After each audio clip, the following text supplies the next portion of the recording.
네, 어제 저녁에 제가 이미지 파일을 올려드렸는데 좀 보셨는지 모르겠습니다. 네, 그 파일에 있는 걸 보실 수 있으면 보시고요. 아니면 제가 프린트 해오긴 했는데 이 보일지 모르겠어요. 여기에서 보일지 모르겠는데 잘 안 보이죠? 제가 잘 안 보이겠죠? 네.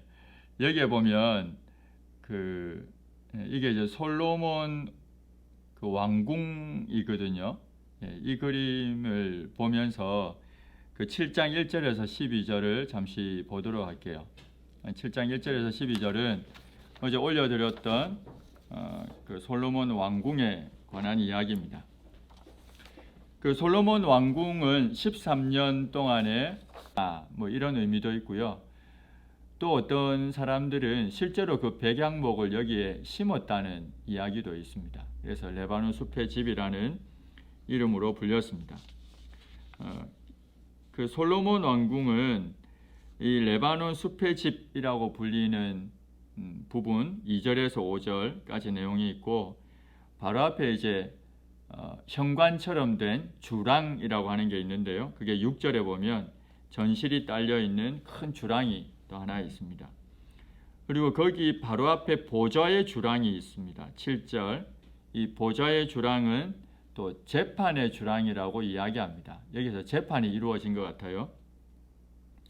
그리고 8절은 솔로몬이 거할 왕궁, 또 바로의 딸을 위한 집이 8절에 있고, 9절부터 12절은 큰 뜰에 대한 내용이 나옵니다. 혹시 이미지 보시면 보실 수 있으면 여기 보시면 여기 레바논 숲집이라고 되어 있거든요. 여기 레바논 숲집, 여기가 꽤 큽니다. 100규빗이라고 되어 있으니까 레바논 숲집이 있고, 여기에서는 아마도 신하들과 왕이 회집했던 장소로 추정을 합니다. 또 외국에 있는 사절 단위와도 여기에서 아마 만나지 않았나, 그렇게 보통은 이야기합니다. 그리고 바로 앞에 있는 게 바로 이제 주랑 현관이라고 볼 수 있거든요.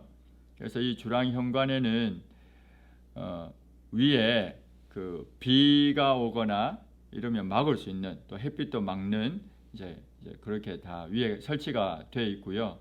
그래서 여기에는 기둥 현관 이렇게 되어 있는데, 여기에서 이야기하고 있는 큰 주랑, 이렇게 6절에서 말하고 있는 바로 그 내용입니다. 그리고 보좌의 주랑, 이 보좌의 주랑은 실제로 재판이 이루어졌던 것이고요. 재판의 주랑으로도 불립니다.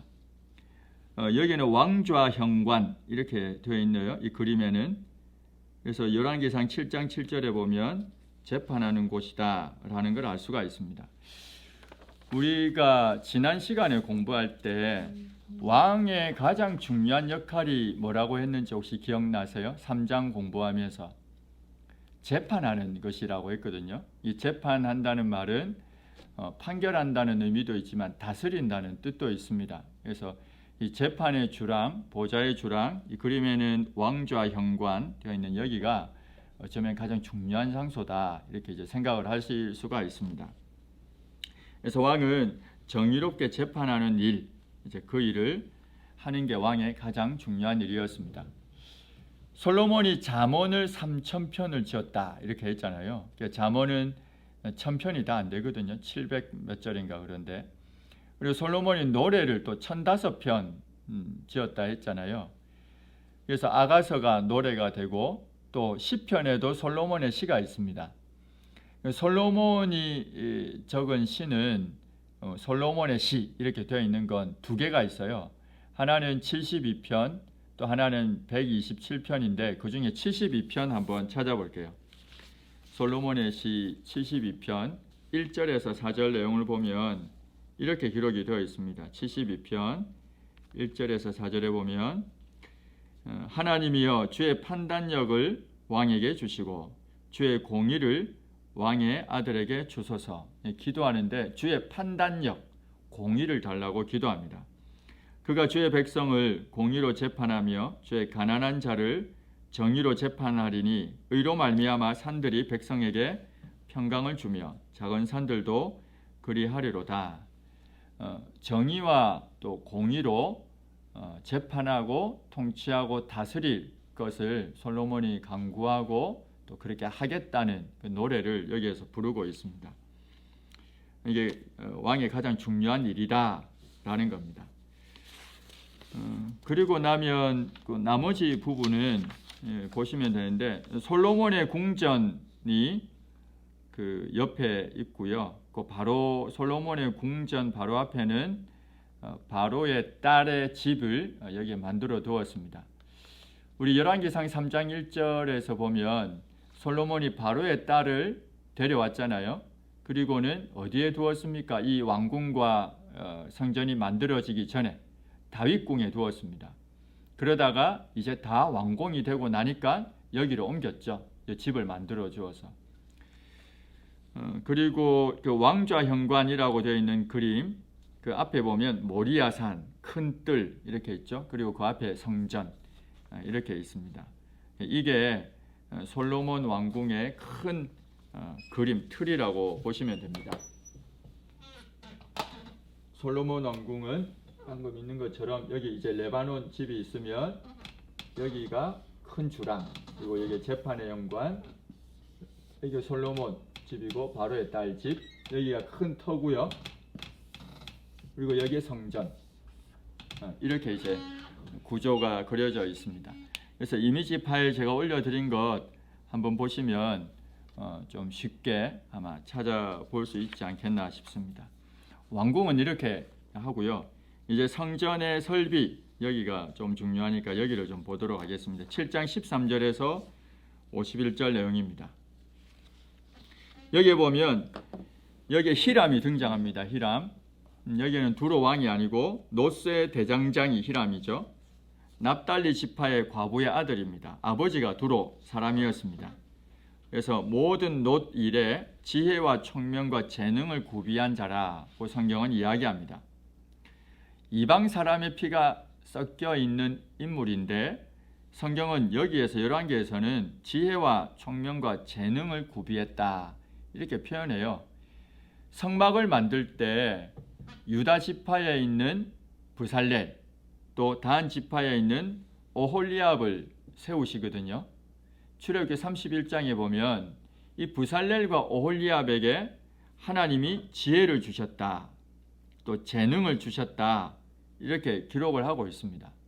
그래서 여기에서는 긍정적으로 평가하는 거죠. 이러한 지혜와 재능 또 총명이 주어진 것이, 그래서 이 히람을 데려와서 건축하게 한 것을 출애굽기 31장하고 연결시켜 가지고 긍정적으로 평가하고 있습니다.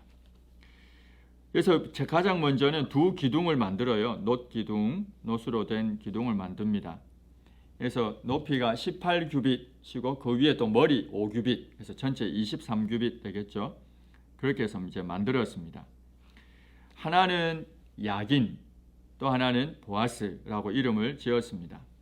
그 야긴은 말 그대로 그가 세울 것이다. 보아스는 그분께 힘이 있다. 이런 뜻입니다.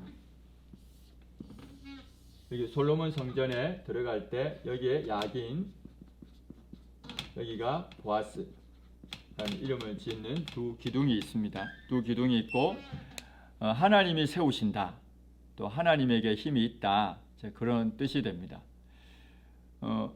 이 세우신다, 또 그에게 힘이 있다는 것은 다윗 왕국을 세운 분이 하나님이다. 하나님의 주도권에 대한 이야기를 하는 거죠. 또 하나님의 힘이 있다는 말은 누구를 의지해야 할 것인가?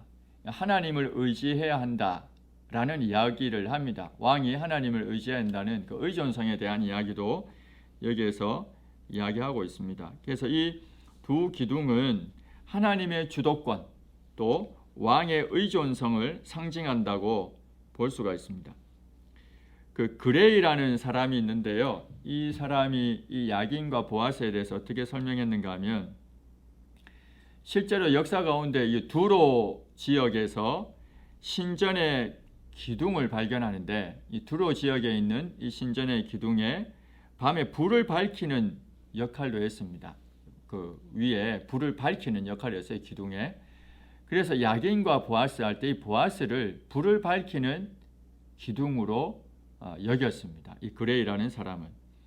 그래서 어떻게 이야기하는가 하면 성전에 들어갈 때 오른편 기둥, 야긴은 여호와의 임재를 상징하고 이제 성전에서 밖으로 나올 때 그때 오른편은 보아스죠. 보아스는 불로서 다윗 왕가를 상징한다. 이렇게 설명하기도 했습니다. 또 존스라는 사람이 있는데요. 이 사람은 언약의 관점에서 두 기둥을 설명을 해요. 이 언약의 관점은 그 여호수아 시대 때 요단강을 건너가잖아요. 그죠? 요단강을 건너서 이제 지나갈 때 언약궤를 맨 제사장이 요단강에 들어가니까 물이 끊어졌죠. 멈추어졌죠. 그리고 한가운데로 가게 되고 백성들이 이제 다 건너갑니다. 마른 땅으로. 그런 뒤에 여호수아가 뭘 명했습니까? 그 언약궤를 메고 있는 제사장이 있는 그곳에 들어가서 돌을 가져오라고 합니다. 그래서 돌을 가져와요. 12개를, 12지파를 상징하는. 그래서 그것을 쌓죠. 쌓고는 이게 무엇을 의미하는가를 설명합니다. 나중에 세월이 지난 뒤에 후손들이 이게 뭐냐 이렇게 물으면 이 요단강을 마르게 하신 그 하나님의 역사를 이야기하라는 겁니다. 기념물이 되었던 거죠. 그 돌 무더기는. 그런 의미에 있어서 이 두 기둥도 바로 그 언약의 돌 무더기와 같은 역할을 한다. 이렇게 설명을 했습니다. 존스라는 사람이. 그래도 여기에도 뭐 그레이라는 사람과 존스라는 사람의 뭐 불과 또 언약의 돌 이런 설명들은 결론적으로는 뭘 말하는가 하면 처음에 말씀드린 것처럼 하나님께서 주도적으로 다윗 왕가를 세우셨다.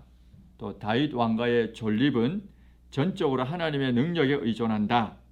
이것을 상징적으로 나타내는 것이라고 보면 될 것입니다. 녹기둥 설명을 했고요. 그 다음에 나오는 게 바다라는 겁니다. 이미 한번 말씀드렸죠. 바다 2,000밭을 담을 수 있다. 45,000리터나 되는 엄청난 양의 물을 담을 수 있습니다. 제사장들이 제사를 전후해서 자신을 씻는 용도로 사용을 했고요. 12마리의 소가 동서남북으로 3마리씩 머리가 바깥쪽으로 이렇게 되어 있습니다. 또 물두멍 대야 10개가 있습니다. 물술에 열대 위에다가 두었죠. 그래서 이 물두멍에서는 번제에 속한 물건들을 씻는 데에 사용이 되었습니다. 그리고 물두멍 외에도 성전에 여러 기구들이 만들어지게 됩니다. 방금 봤던 이제 바다 또 물두멍 설명을 했고요. 이제는 성전 안에 있는 기물들에 대한 이야기입니다. 첫 번째로 언급이 되고 있는 것은 금단입니다. 이 분향제단을 말해요. 금단. 분향제단은 지성소와 성소, 솔로몬 성전에 있어서 지성소와 성소는 감람나무로 만든 문이 가로막혀 있죠. 그리고 앞에 금사슬도 있고요. 문을 열고 들어가야 되는 겁니다. 그 바로 문 앞에 이 분향단이 있습니다. 성소에 있습니다. 문 바로 앞에 있습니다. 이 분향단은 무엇을 상징하는가라고 할 때 기도를 상징합니다. 시편 141편 2절에 보면 나의 기도가 주의 앞에 분향함과 같이 되며 라고 했습니다. 나의 기도가 분향하는 것과 같이 되며 이렇게 되어 있거든요. 분향하는 것과 기도를 같이 두고 있죠. 그래서 분향은 기도를 상징한다. 이렇게 보시면 됩니다. 향을 사르면 연기가 위로 올라가거든요. 특별히 요한계시록 8장 3절과 4절은 이렇게 이야기합니다. 천사가 있는데요. 여기는 다른 천사, 이 천사가 있는데 제단 곁에 서 있어요. 이 천사가 제단 곁에 서 있습니다. 제단 곁에 서 있는데 향을 받습니다. 금향료를 통해서 향을 받아요. 분향한 그 향을 받습니다. 천사가 또 뭘 받는가 하면 향과 함께 성도의 기도를 받아요. 그래서 향연이 성도의 기도와 함께 천사의 손으로부터 하나님 앞에 올라간다. 이렇게 요한계시록은 이야기합니다. 천사가 중간에서 어떤 역할을 하는가 하면 요한계시록에서는 향을 받고 성도의 기도를 받아서 하나님께 올려드리는 그 장면을 설명을 합니다. 그래서 분향한다는 의미는 기도한다는 의미와 같습니다. 대제사장이 아침과 저녁에 향을 사르는 일을 했거든요. 아침과 저녁에 했습니다. 그래서 이것은 하나님 앞에 올려드리는 기도와 같다. 이렇게 이제 보실 수가 있습니다. 또 하나는 진설병상이 있습니다. 금상, 임재의 떡입니다. 진설병, 진설에 두는 떡을 말하는데요. 말씀드린 것처럼 역대하 4장 8절에 보면 오른편 왼편에 5개씩 10개가 있습니다. 성막에는 하나가 있었는데 북편에 하나가 있었는데 솔로몬 성전에는 10개가 있습니다. 그래서 오른편 왼편에 5개씩 해서 이제 10개가 있고요. 이 진설병은 누가 먹는가 하면 제사장이 먹습니다. 그래서 하나님의 임재 또 하나님께서 그 백성들을 위해서 공급해 주신다. 이런 의미들을 가지고 있어요. 실제로 하나님의 임재와 또 하나님의 공급하심 하면 언제나 요한복음 1장을 떠올리게 됩니다.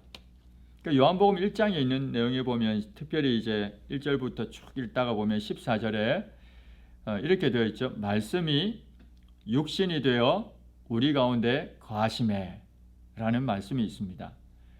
여기에서 말씀은 요한복음 1장 1절에 의하면 예수님이라는 걸 알게 돼요. 하나님, 태초에 말씀이 계시니라.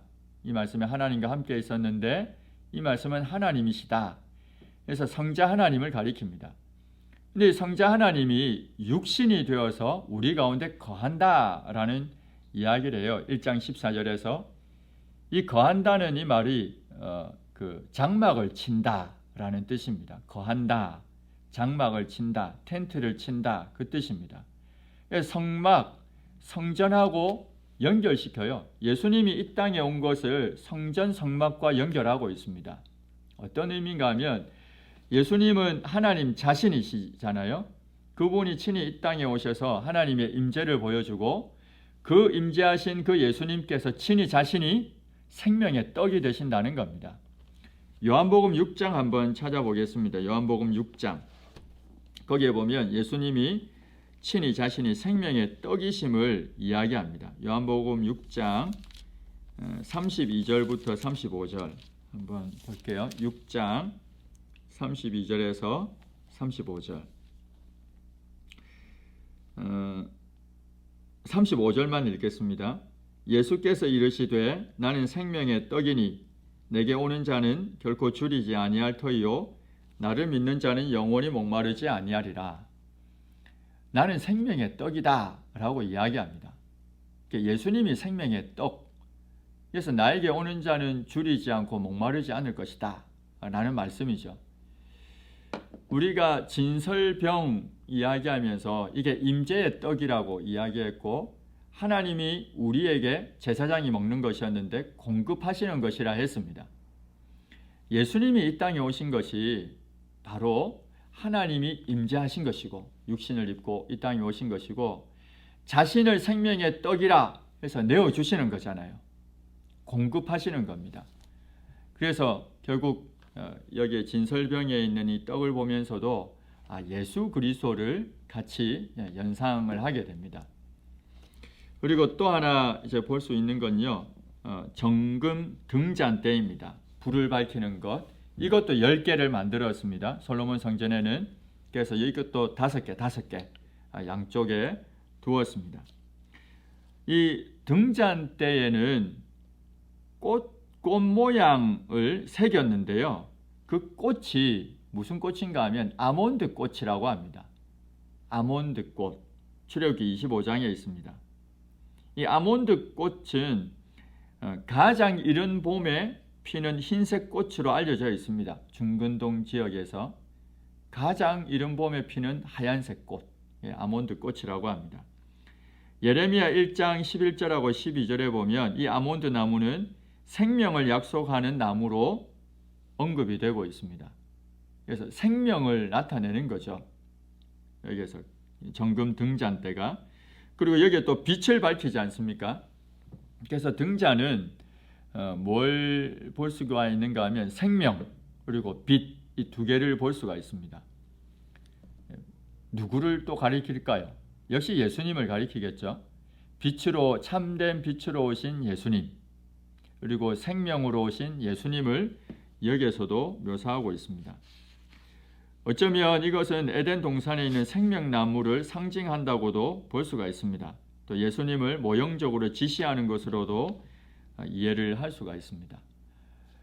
말씀드린 것처럼 여기에 있는 기물 10개씩 만들었던 것, 진설병상, 또 거기에 떡, 또 등잔은 예수님을 가리키는 걸로 설명을 하죠.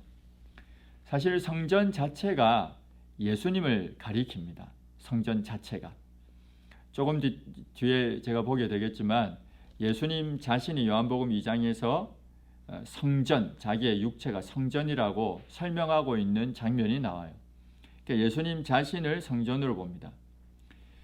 구약에 있는 율법에는 크게 세 개로 구분할 수가 있거든요. 하나는 도덕법이라고도 하고요. 십계명과 같은. 또 하나는 의식법이 있습니다. 이 의식법은 어떤 거냐면 제사는 어떻게 지내야 되는가, 그 순서, 또 성전에 있는 또 막 여러 이야기들 다 의식법입니다. 또 하나는 사회법이 있어요. 이스라엘 공동체라고 하는 그 특별한 공동체 안에서 지켜야 될 법들, 사회법들이 있습니다. 그런데 의식법은 예수님이 이 땅에 오셔서 십자가에 못 박혀 죽으신 뒤에 다 폐지가 되죠. 물론 원리가 사라진다는 말은 아닙니다. 왜냐하면 마태복음 5장에서도 지난번에 설명드렸는데 내가 온 것은 율법을 완전하게 하려 왔다 했거든요. 그래서 의식법 안에 있는 그 율법의 정신, 원리들은 여전히 남아있지만 그 자체는 사라졌습니다. 예수님이 십자가에 못 박혀 죽으신 이후에 우리가 제사를 안 지내는 것과 같습니다. 제사 안 지내잖아요. 성전을 우리가 만들어 놓고 거기에 가서 예배 안 하잖아요. 이처럼 이것들은 다 사라집니다. 그래서 의식법에 나타난 건 누구를 가리키느냐라고 할 때 예수님을 가리켜요. 거의 대부분. 그래서 성전 자체가 예수님을 가리킨다고 생각을 하시면 됩니다. 그리고 이 등잔대에 관해서는 조금 다른 의견도 있습니다. 그 스가랴서 4장에 있는 말씀을 가지고 설명하는 부분이에요. 스가랴서 4장에 있는 말씀에 보면 어떤 내용이 나오는가 하면 여기 이제 등잔대가 있는데요. 양쪽에 나무가 있어요. 이 나무로부터 기름이 흘러내려서, 감람나무인데 흘러내려서 등잔대에 불을 밝히는 그런 이야기를 스가랴서 4장에서 합니다. 여기에서는 뭘 가리키는가 하면 여기에 등잔대는 언약 백성을 상징합니다. 언약 백성. 구약에서 기름은 대체로 성령을 상징하거든요.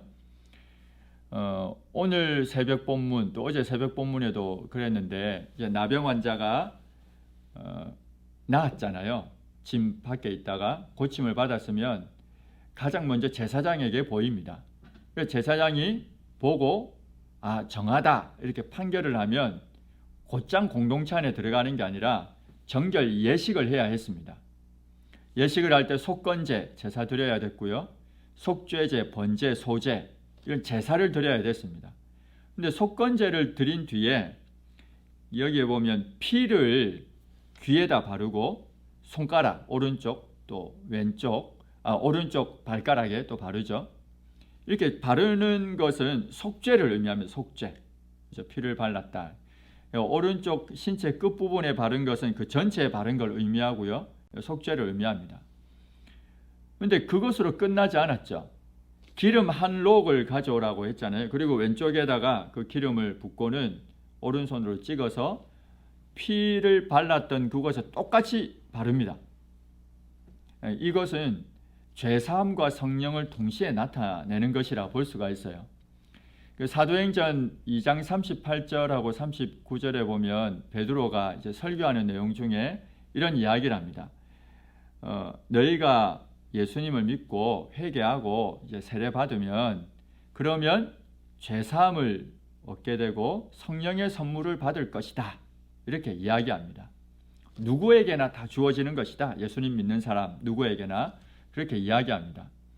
그 우리가 예수님을 믿을 때 죄사함과 동시에 성령의 선물을 받는다라는 걸 이야기하고 있어요. 그래서 여기에 스가랴서 4장에서 이야기할 때도 이게 언약 백성이라고 본다면 이 좌우에 있는 이 두 감람나무는 스가랴서 4장의 표현에 의하면 왕과 제사장을 상징하거든요. 왕과 제사장을 통해서 하나님께서 통치하고 언약 백성을 다스리는 그 이야기를 스가랴서 4장은 합니다. 그래서 여기에 나오는 기름은 성령을 상징한다고 보죠. 그러면 여기에 있는 등잔대 이제 뭘 의미하느냐라고 할 때 언약 백성을 의미할 수 있다는 거죠. 카일이라는 사람이 이제 설명을 했습니다. 그래서 언약 백성이고 여기에 이제 기름이 있어야 밝히니까 기름이 있고 성령으로 충만하면 세상을 밝힌다. 이제 그렇게 이제 설명을 하는 겁니다. 특별히 요한계시록 1장 20절에 보면 7 금초대가 등장합니다. 요한계시록 1장에. 근데 7 금초대를 가리켜서 교회라고 이야기해요. 7 교회라. 그래서 금초대를 교회, 언약 백성이라고 요한계시록도 이렇게 설명을 하고 있습니다. 그래서 카일은 이제 그런 관점에서 이 금초대는 언약 백성이다. 이렇게 이제 설명을 하는 거죠. 성령이 부어지고 세상을 밝히는 역할을 한다. 이렇게 설명을 하는 겁니다. 이 설명도 좋은 설명입니다. 이렇게 이제 설명해도 아무 문제도 없고 탁월한 설명이죠. 그러나 대체로 성전은 예수 그리스도를 가리킨다고 보는 것이 제일 무난합니다. 우선 처음 설명드린 것처럼 그렇게 되어 있습니다. 나머지는 그 말씀을 보시면 되고 제가 이미지 올린 것 중에 보면 이게 있거든요. 그 솔로몬 성전. 제가 이미지는 어디서 찾았느냐? 구글에서 찾았는데 구글에서 다 찾았습니다. 요즘에 너무 잘 되어 있어가지고 솔로몬 성전을 이거 잘라둔 그림인데요. 이 그림에 보면 앞에 바다와 번제단이 보이죠. 그리고 물두멍 여기 5개가 보이는데 반대편에 건물 너머에 5개가 있겠죠. 건물 너머에 5개가 있을 겁니다. 그리고 세워져 있는 기둥은 야긴이겠죠. 들어갈 때 오른쪽에 있으니까 잘라져 있는 기둥은 보아스일 것입니다. 그리고 들어가면 현관이 있고요. 현관을 지나면 성소가 있습니다. 여기 제사장이 보이고 분향단이 제사장 앞에 있습니다.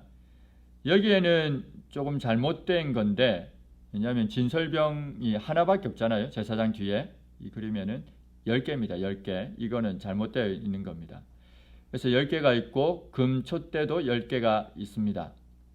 벽에는 그 위에는 나무 그림들이 있고요. 아래에는 그룹 형상들이 새겨져 있습니다.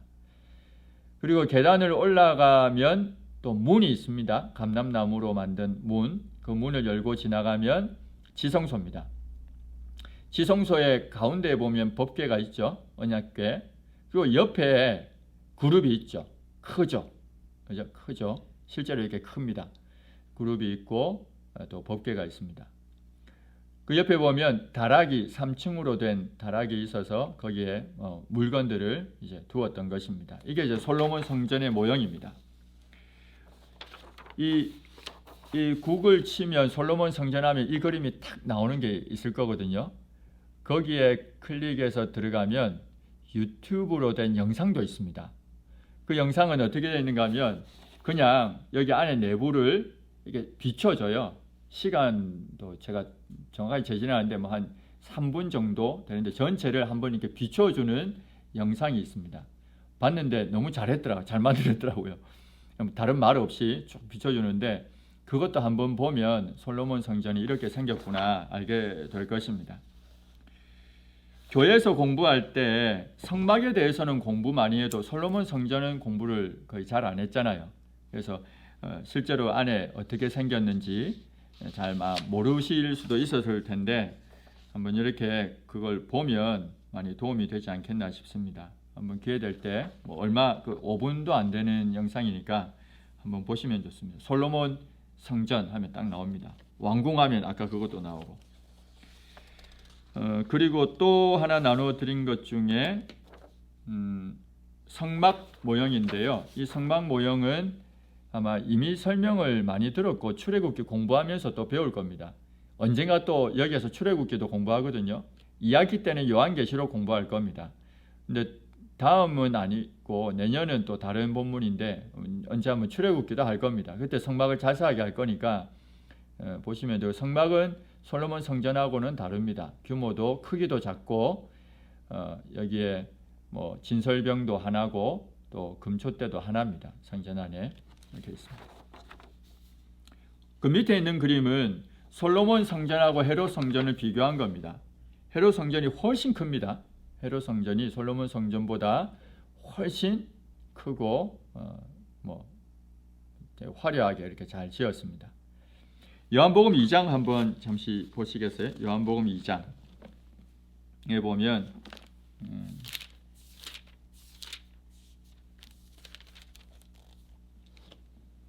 2장 19절부터 해서 21절까지 보면 이렇게 되어 있습니다. 예수께서 대답하여 이르시되 너희가 이 성전을 헐라 내가 사흘 동안에 일으키리라. 유대인들이 이르되 이 성전은 46년 동안에 지었거늘 네가 3일 동안에 일으키겠느냐 하더라. 그러나 예수는 성전된 자기 육체를 가리켜 말씀하신 것이라. 이렇게 기록을 하고 있거든요. 예수님이 이제 성전에 가서 성전 청결 들어보셨죠? 이런 나는 성전에 있는 장사하는 사람 내쫓고 하는 그 공생의 초기에 한 번 있었고 공생의 마지막 때 또 한 번 있었습니다. 그러니까 두 번이 기록이 되어 있는데 성경에는 초기의 기록은 요한복음에 있어요. 여기에 나와 있는 2장에 예수님의 공생에 시작할 때의 나이를 30세로 저희가 추정을 하고 있습니다. 30세고 여기에 보면 이 헤롯 성전이 46년 동안에 지어졌다 기록을 했잖아요. 그리고 이게 끝이 아니었고 계속 지어져 가고 있는 중입니다. 그래서 46년 동안 지어졌다라고 했으니까 30세 예수님의 나이라면 대충 언제쯤 되는지 추정을 할 수가 있습니다. 그래서 예수님이 기원전 4년에 대제사장 헤롯이 죽을 때 태어나셨다는 것을 확인을 할 수가 있어요. 여기 말하는 것처럼 성전은 예수님의 자기 육체를 가리킨다라고 이렇게 설명을 하고 있습니다. 성경이. 우리가 예수님 믿으면 죄사함을 받고 성령을 선물로 받는다라고 했잖아요. 그러면 성령을 선물로 받으면 우리 안에 계신 성령님이 떠나가기도 하실까요? 어떻게 생각하세요? 성령을 선물로 받으면 우리 안에 계신 성령님이 떠나가기도 하시는가? 아니면 또 우리가 성령을 받았지만 또 다른 성령을 받아야 되는가? 오순절 성령 막 임해가지고 일어나는 그 현상들이 나타나는 것처럼 그런 현상을 받기 위해서 또 다른 무언가를 또 받아야 되는가? 이런 의문들이 듭니다. 근데 요한복음 14장 그 16절에 보면 예수님이 보혜사를 보낼 것인데 영원토록 너희와 함께 있을 것이다 라고 말씀을 하고 있어요. 안 떠난다는 말입니다. 우리가 예수님을 믿고 그래서 죄사함을 얻고 성령의 선물을 받으면 성령님은 우리에게서 결코 떠나지 않습니다. 구원이 취소되지 않는다라는 말입니다. 우리가 믿는 믿음이 참된 믿음이고 바르게 예수님을 믿었다면 결코 우리의 구원은 취소되지 않습니다. 다만 고린도전서 2장부터 이렇게 쭉 읽다 보면 3장 1절까지 보면 사람을 세 종류로 구분을 하고 있어요. 첫 번째 나오는 종류의 사람이 육에 속한 사람을 이야기합니다. 이 육에 속한 사람은 성령의 일을 받지 않았다 이렇게 표현하거든요. 사도 바울이. 즉 그 말은 예수님 안 믿는다라는 말입니다. 반면에 신령한 자가 있다고 이야기합니다. 이 신령한 자는 예수님을 믿을 뿐만 아니라 성령을 따라 살아가는 사람을 의미하겠죠. 그죠? 에베소서 5장에 있는 성령 충만한 5장 18절에 있는 바로 성령 충만한 삶을 살아가는 사람을 말할 것입니다. 이 사람은 신령한 자는 모든 것을 판단한다고 이야기합니다. 자기가 판단받지 않고 어떻게 이게 가능하겠습니까? 성령으로 충만한 사람, 신령한 자는 모든 일을 판단할 수가 있어요. 왜요? 성령으로 충만하면 주의 뜻이 무엇인가 분별하게 되고 이 사람을 에베소서 5장 15절은 지혜로운 사람이라고 했잖아요. 우리가 지난주에 공부했는데 그죠? 기억이 날지 모르겠는데 15절부터 18절에 있는 내용에 보면 술 취함과 성령 충만을 비교하면서 성령 충만한 사람이 주의 뜻이 무엇인가 이해하는 사람이다. 17절에 또 앞에 보니까 지혜로운 사람이구나. 어리석은 자가 아니구나. 그래서 이 사람이 신령한 자가 판단한다는 말은 하나님의 뜻을 이해하고 분별력을 가진다는 의미가 되겠죠. 근데 3장 1절에 보면 어린아이와 같은 사람이 등장합니다.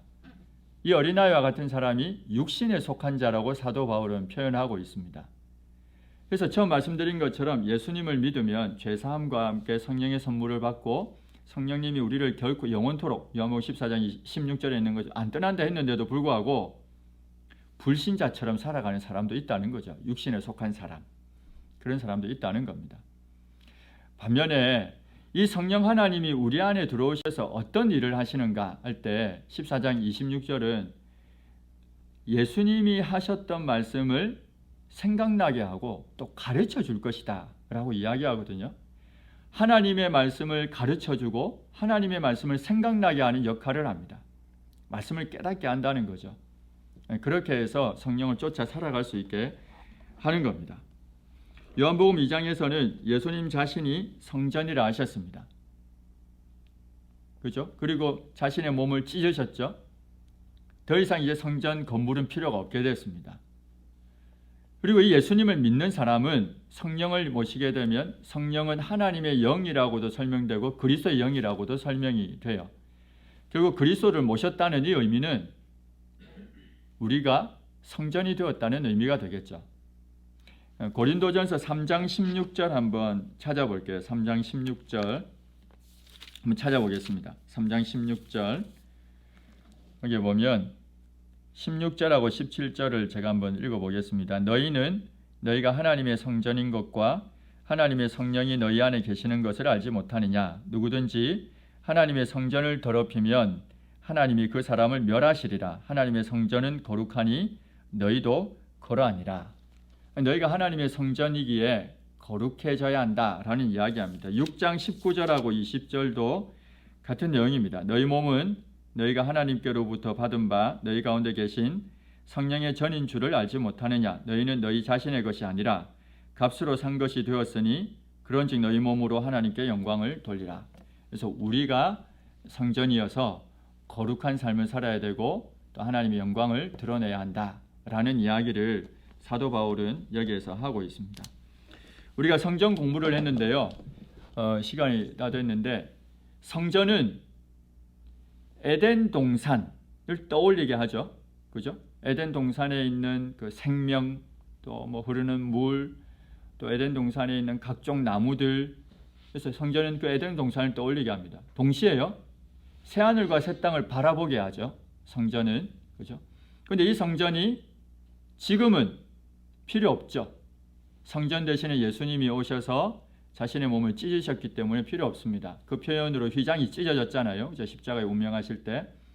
그래서 이 예수님을 믿는 사람, 성령을 모신 사람, 또 그래서 영을 받아들인 사람은 우리가 이제 성전이 된다. 그래서 우리가 거룩한 삶을 살고 하나님의 영광을 드러내야 한다고 여기에서 사도 바울이 분명히 이야기하고 있습니다.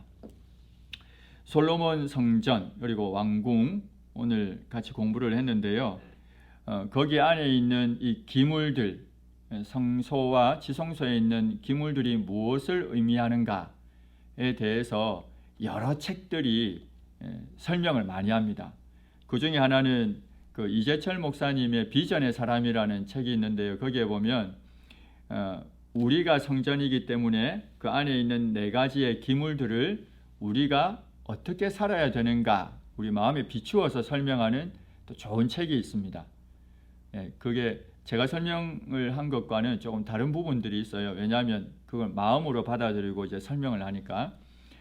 그래도 내용이 너무 좋습니다. 한번 읽어보면 도움이 많이 될 것 같습니다. 그 책은 얇아요. 비전의 삶에서 그 얇은 내용이니까 한번 기회 되면 보시면 성전의 사람인가 아마 그 주제로 나와 있을 겁니다. 그리고 오늘 우리가 여기 성전에 있는 내용들을 쭉 봤던 것처럼 결국 성전은 또 예수님을 가리킨다는 것을 더 잘 생각을 하면 좋겠습니다. 네, 36분 또 1분 오버 됐습니다. 마치도록 하겠습니다. 혹시 질문 있으시면 나중에 개인적으로 물어보시고 일단은 마치고 10분 쉬었다가 오늘부터 이제 5주 동안 조직신학을 공부하거든요. 지난번에 말씀드렸는데 조직신학 공부를 제대로 해야 성경을 잘 볼 수 있습니다. 그래서 열심히 둘째 시간에 공부하시기 바라고 제가 잠시 기도하고 마치겠습니다. 하나님 아버지 감사합니다.